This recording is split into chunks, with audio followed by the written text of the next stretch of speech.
Abanagomba munaje muli tuli wano ku songa ya saza mpira gwa masaza gwazzeemu olwaleero tubaletedde omwogezi w'essaza lyaffe Madam Mbatidde Resty omukyala ye mwogezi w'essaza lyaffe atuliremuko kiki kiri ku ssaza biki ebyakyuseemu omulundi guno tulwanya kikopo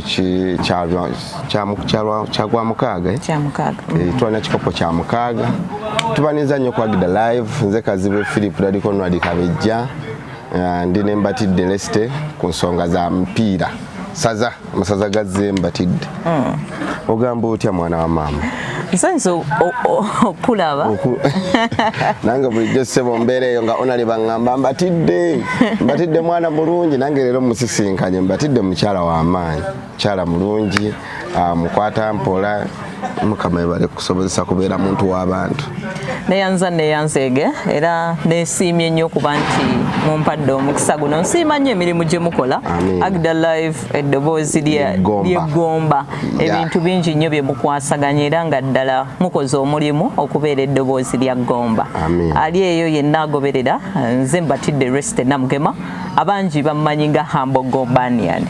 The Humble Gombanian. Yes. Mukyala mukakamu. Ndi mukyala munnamawulire eyasalawo okuweereza mu byemizannyo. Gwe wateeka essira mu byemizannyo. Yes. Munnamawulire yasinzira ennyo mu byemizannyo. Akola ebyemizannyo. Wow. Tukulaba eyo ku TV ez'enjawulo webale kuzannya. Kati kusaza bakulonda okuba omwogezi waffe. Kino essanja kyakumeka. Okubanga yenza akulira ebyempuliziganya ku ssaza kino ekisanja kyakubiri.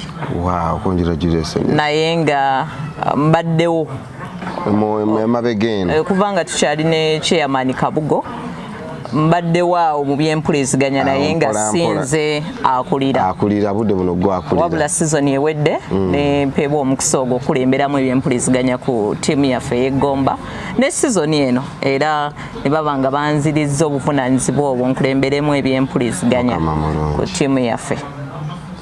Mawulire kyagali ku ssaza mwatongozza ku Sande nga muggulawo omupiira gw'abadde ogw'omukwano n'essaza lya Busujju mu muyogoyogo obuwanguzi twabulabye. Obuwanguzi bw'eggomba twabufunye egolo yabaddemu ku bwereere omuvubuka oyo Simbwa Michael abasinga bamumanyi nga Mako yatebedde eggomba golo eyo ne mukadde kanene wenjogerera waliyo omupiira ogw'omukwano e Kabulasoke essaza lyaffe erya ggomba bali mu kuzannyamu n'essaza lya Butambala era ngenza okusemba okuwulizaako nga ggomba ekulembedde n'eggolo ery'emu ku bwereere omusambi Opio David Overmas oyo midfielder abamuko be twayanjulidde bannaggomba yateebye eggolo eyo. Mwayanjudde ttiimu ya Gomba empya mwayanjudde abantu bameka? Abantu twabanjulidde abasambi 30 naye nga ku basambi abo 30 of course tusowakozesako abasambi 25 abataano kubanga be basambi abakkirizibwa abalina okufuna license mu mateeka naye nga ku ttiimu yaffe tulina abasambi 30 waliwo n'abasambi abo ba squad players naye nga mwe muli n'abasambi 25 abapya twafunye mbameka abakomyewo okusizo abeyongedde ku ttiimu ebaddewo enkadde. Njagala okuba nga ntegeeza munnaggomba yenna ali eyo nti mugenda kulaba ku faces empya nnyingi ku ttiimu yaffe ey'omwaka guno 2024. Omanyi ttiimu yaffe yakola bulungi season ewedde era nemalira ku final nga tutunka n'essaza lya Bulemeezi ne batukubirayo. Yes, eggolo yali emu ku bwereere so ttiimu bw'ekola obulungi abantu bonna amasaza amalala ne ttiimu z'endala ke zibeera eza super zettanira nnyo abasambi abo era njagala okutegeeza nti tulina abasambi abaava ku ttiimu eyo ne bayingira ttiimu eza super. Kimera Kenneth yagenda ku Wakiso Giants yali top scorer waffe Kimera Kenneth. Yes, kati yavudde ne ku Wakiso yagenze ku Vipers. Abasambi goalkeeper Joseph Alubega abangi gwe bamanyi nga Desire yagenda ku Wakiso Giants. Atugonza Tone naye yagenze ku club ya Vipers. yatugonza. Yes, goalkeeper omulungi. So tiimu bw'ekola obulungi ekyamazima kizibu nnyo. Abasambi abasinga bonna batambulamu. Mulimu n'abavuddemu nga tebagenze mu super nga basigaddemu mu masaza naye nga bagenze ku masaza amalala. Ne gabagabana agabeegombya. Kuba nti balungi ate nga Gomba nga bwe mutumanyi era nga bwe tuli akadde konna ffe tusinga okubeera n'abasambi abalungi. Kurimu ava waffe buli mwaka. Kiva ku mutendesi leero twafunye mutendesi omulungi. Of course era tulina abatendesi abalungi kubanga n'abatendesi bakyuse eri ayinza okubeera eyo oba nga tannaba kubanga akitegeera n'abatendesi bakyuse. Twafunye ani? Tulina head coach Franka Mulindwa amasaza yabadde buweekula. Abadde buweekula sizoni ezibadde zisembyeyo naye nga amasaza yagatandikira ku ssaza lya Busujju. Yatandikira omupiira gw'okutendeka ogw'essaza. Yatandikira ku Busujju n'avaayo n'agenda ebuweekula project ye ebadde etambula bulungi n'abatuusa ku finals. Ne baba nga baluzinga naye ng'abadde akolera ddala bulungi nnyo ne sizoni ewedde gamu kwaga amasaza agaali galabika obulungi essaza lya Buweekula. So mutendesi gwe tulina nga head coach omupiira agumanyi era ebiseera ebisinga mba njogera ku mupiira Gomba gwegenda okusamba sizoni eno ngamba abantu nti buli kasubi kagenda kufuna. Buli kasubi kagenda kugabana. Olimira omupiira buli kasubi kagenda kugabanako. Kubanga tulina technical gye tulina ejjuddeko n'abatendesi aba German coaches.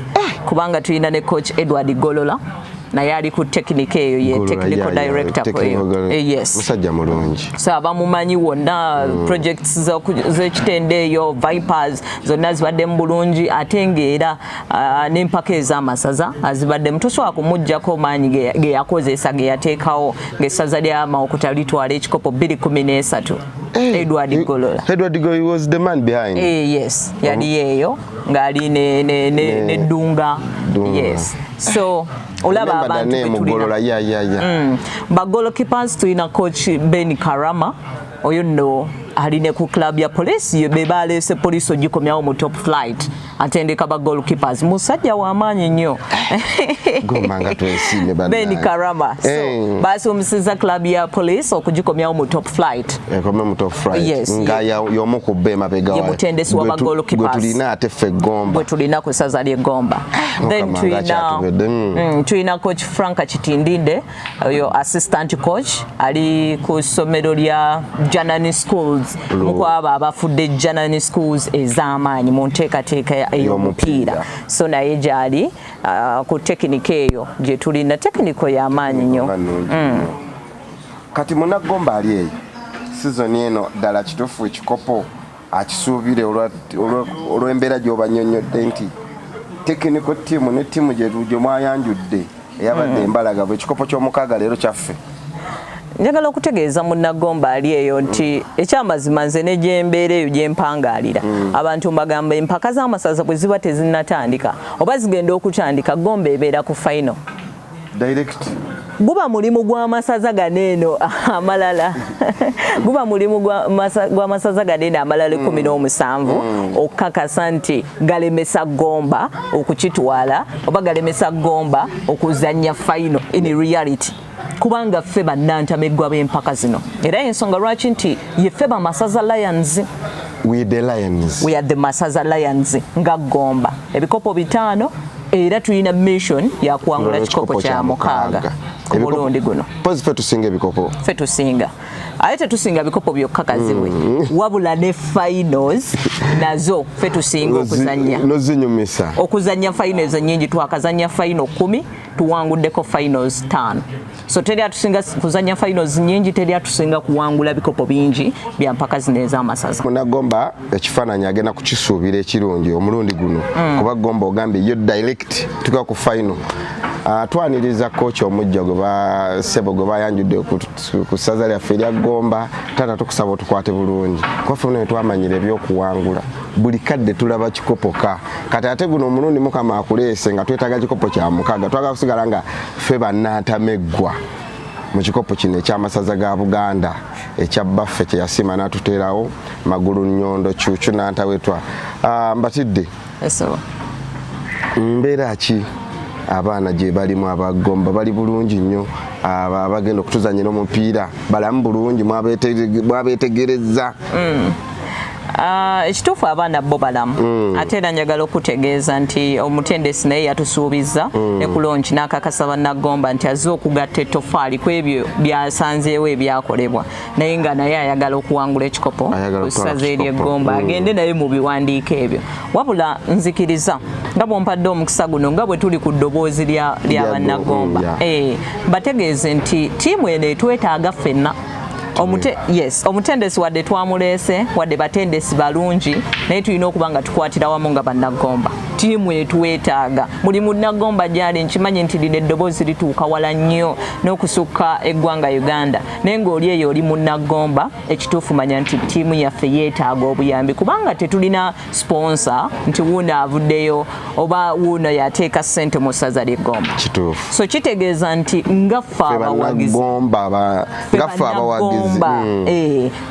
ffe tuvujjirira ttiimu yaffe era mbeebaza kubanga abasinga mukikoze bannagomba okuva ttiimu yayingira enkambi abaleese emmere mwebale nnyo mwebalire ddala abaleese obuyambi obw'enjawulo n'abatodde ku nsimbi naye mbagamba nti akageri tournament keri nti etandika butandisi ttiimu weeri mu nkambi abaana abasinga tebannaba kubanga bafuna essente naye ate nga twagala bakole omulimu omulungi so nnyongera okuba nga mbakunga nnyongera okuba nga nkozesa eddoboozi lino eryawamu erituuka ku munnagomba butereevu okimanye nti obuyambi tubwetaaga obuyambi ttiimu ebwetaaga bwonna bw'olina oli asobola okugamba nti nze nnina mmere n'agireeta tize ne boxi y'amazzi nina boxi z'amazzi mubyaniriza nze abakasente kaakano ku lwa ggomba so ebyo byonna tubyaniriza olukiiko nalwo lwatongozebwa era olukulemberamu ekitiibwa Kitunzi lwe yalonze okukulembera mu kompira nange kwempeerereza ku executive ani yafuuse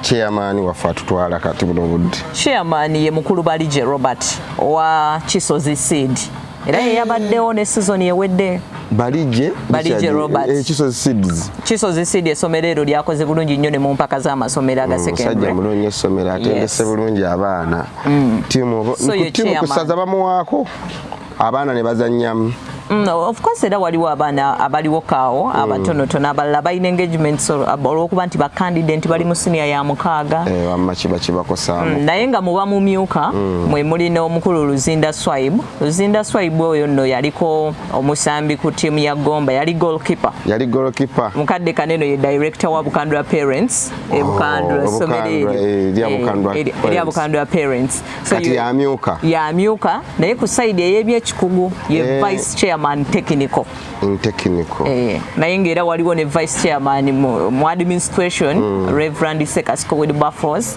olukiiko lw'abantu 9 executive ne ba patron naye ng'ebyo byonna njagala okubategeeza nti tulina kukwatira wamu nga bannagomba tulina beera wamu nsuubira omulanga guno bakama baffe abatutwala mu byobufuzi abakulembera Gomba East ne West ate n'abo abali mu kujja omanyi omupiira gwo gwanjawulo gugatta buli omu ffenna ne tubeera wamu ogenda okulaba honorable Ndahiro wawaka ogenda omwana oyo wawaka ate omwogeddeko bana musajja last season ku final yakuba ekkanzu nga ndaba ekikopo akireeta ne simanyi so abawagira Ndahiro n'Endahiro ttiimu Ndahiro mwennambako olwo bategeeza nti essaza tubeere wamu nalyo Ndahiro tukwebaza olw'obuyambi bw'otaddewo nyongera okukowola Madamu Lwakojo Honorable Lwakojo MP West waliwo woman MP Honorable Sylvia Nayebale mukyala mulungi nnyo then Honorable Saz Godfrey wa East aliyo kati mu parliament n'abalala waliwo n'abali mu kujja waliwo Kiberu George namulabyeko yalabiseeko ku lonchi yaleese ne trading kits n'emipiira awo so obuyambi obwo bwonna tubweyanza naye nga twongere bannagomba twongere tetujjanga okwo twongere okuwagira essaza lyaffe anti kati omupiira oguddako gwetutandika nagwo tugulawo naani tugenda kuggulawo n'essaza lya Kyaggwe era by the way nzikiriza ntegeeza abantu nti tuli mu kibinja kya Muganzirwazza erimu ani naani amasaza 6 Gomba mulimu essaza lya Singo mulimu essaza lya Buweekula mulimu essaza lya Kyaggwe mulimu essaza lya Mawogola oteeka n'essaza lya Kooki tebayagadde tujjako mangu kubanga tijjukira bwe weekulegenda kujjerwanire Kooki waayo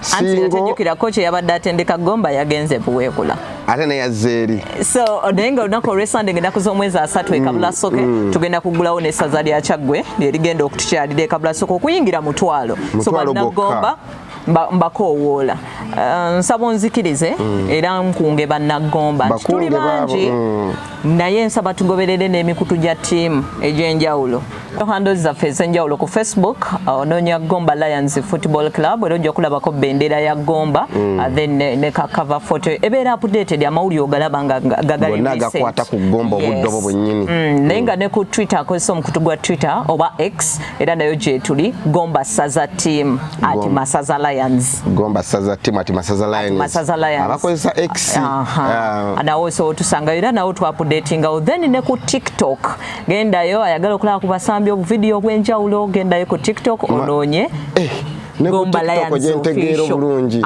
Gomba Lions Official awo mpeerezaawo mukwano gwange Topirave Rose Minan Aidadi bebana bategera TikTok so banaye mu following emikutu ejate wetuteekayo amawulire gonna tu interacting tu engaging ku social media nawo tubeere b'amaanyi nga Gomba tweyanzege bebe bifo ku ssaza lyaffe ly'Egomba bingi tujja kuba tubibaleetera mu ntambula yetu n'aba tutuuse nga tuli n'omukulu ono omulonde omwogezi w'essaza oba nkikutte bulungi omwogezi w'essaza Mbatidde Resty ajja kuba tuwa bwine mungi nnyo buli ekinaaba kiguddewo nammwe abanaaba baagala okweyongera okubimanya mujja kuba muyisanga kwa Gida Live naye nga Gomba bagamba balina social handles ku Facebook Twitter oba kati yafuka X ne TikTok mugende mukyaliyoko mulabe bikwata ku ssaza lyaffe mulabe ku baana be baleese abato mulabe emisayo emito mulabe yasikidde golokipa waffe